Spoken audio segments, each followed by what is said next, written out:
Salut les fans de manga, ou bien juste les intéressés des trucs à savoir. Aujourd'hui je vais vous apprendre, je l'espère, 5 nouvelles choses sur Shingeki no Kyojin, ou bien l'attaque des titans pour nous en France. Aussi, à la suite de cette vidéo, je vous présenterai mon point de vue sur cet animé manga, un point de vue qui arrivera dans une vidéo prochaine. Alors, premier truc, saviez-vous que Hajime Isayama a eu l'inspiration pour créer les titans en rencontrant une personne complètement ivre dans un cybercafé? Et oui, c'est aussi en rencontrant cette personne que la façon plutôt ridicule de bouger des titans est apparue, car cette personne ivre ne marchait pas tout droit. Hajime Isayama a aussi puisé son inspiration d'une image d'un manga montrant une Joconde anthrophage sortant d'une toile pour manger des humains. On les voit plus de la même manière d'un seul coup les titans, hein. Deuxième truc, pour les connaisseurs de l'anime ou du manga, vous devez connaître Angie, cette femme un peu folle des titans et carrément timbrée sur les bords. Et bien devinez quoi, il s'avère que, tenez-vous bien, Angie serait un mec. Mais pas seulement, Angie serait aussi une fille. Là vous vous dites sûrement, putain il a fumé quoi et j'ai fun? Eh bien non, je n'ai rien fumé. Le créateur de SNK, Hajime Isayama, était la personne qui devait attribuer un sexe à Angie, mais ça n'a encore jamais été fait. Et Hajime Isayama faisait passer des fausses informations sur le sexe de Angie de temps en temps, mais jamais rien d'officiel. D'ailleurs, dans la version japonaise du manga, aucun dialogue ne précise son sexe, et si l'on s'en réfère à son style vestimentaire, Angie serait donc un travelot de compétition. Troisième truc, outre le film qui va paraître dans nos salles en 2008, un film sur l'univers de Shingeki no Kyojin est déjà apparu. Pourquoi peu de personnes le savent? Tout simplement parce que ce film était en fait un film pornographique. Eh oui, bref, la suite. Quatrième truc, ceci est une théorie, donc rien de fondé, ne vous inquiétez pas. Elle contient des spoils, je vous laisse donc 10 secondes pour partir.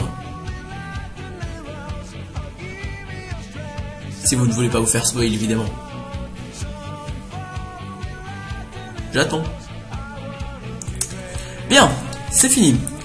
Comme vous le savez, Annie, le titan femelle, ou Eren, un titan un peu plus puissant que la norme, qui a rien de spécial, il a un truc spécial mais je pourrais pas vous le dire pour ceux qui regardent que l'anime, qui aurait proviennent tous les deux du district de Shiganshina. Jusque là, rien de spécial c'est vrai, la théorie... En fait, la théorie serait la théorie du père d'Eren qui aurait transformé toutes les personnes du district en titans. Pourquoi dire cela? Eh bien, dans l'anime, Hannes dit à Eren, ce bon vieux Jaeger, sans lui, le district aurait été perdu. Il a sauvé ma femme. Hannes parle là d'une épidémie, d'une maladie. C'est là que ça devient intéressant. Le père d'Eren aurait utilisé le produit qu'il a injecté à Eren pour sauver le village. Mais en outre, il aurait transformé tous les gens en titans humains, à la manière d'Eren. Sauf que la presque totalité de ces gens ne seraient pas au courant de leur pouvoir. Et seul Annie, Ymir... non spoil, et Eren saurait le maîtriser. Le père d'Eren aurait donc créé le titan féminin colossal et cuirassé. Ah, bravo, hein.